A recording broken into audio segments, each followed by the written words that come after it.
China recently sent the world's largest Coast Guard cutter into the South China Sea, according to Chinese government reports.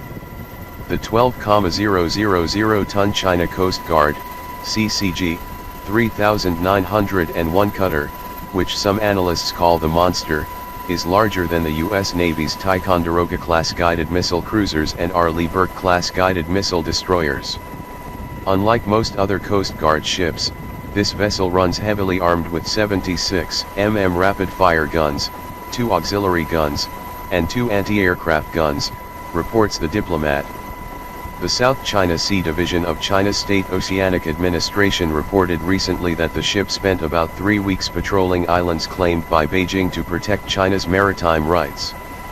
The recent South China Sea tour was the CCG 3901 cutter's first official patrol since it was commissioned into the Coast Guard. CCG 3901, constructed in Shanghai's Jiangnan shipyard, is the sister ship to CCG 2901, which has reportedly been patrolling in the East China Sea since 2015. China prefers using its Coast Guard as the primary enforcer of its maritime claims, the Pentagon's Office of Naval Intelligence said in a past report, according to the Diplomat. China's fleet of Coast Guard vessels is huge, with an estimated 220 ships.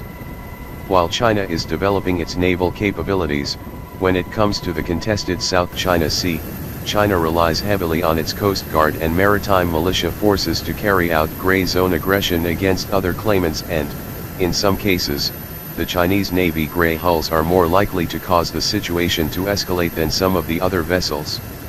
CCG 3901 outclasses the patrol vessels of other claimant states. Of the 46 incidents that occurred in the South China Sea, the Chinese Coast Guard was involved in 72%. The size of the China Coast Guard has expanded rapidly in recent years. Since 2012, China has commissioned over 100 ships into the Coast Guard.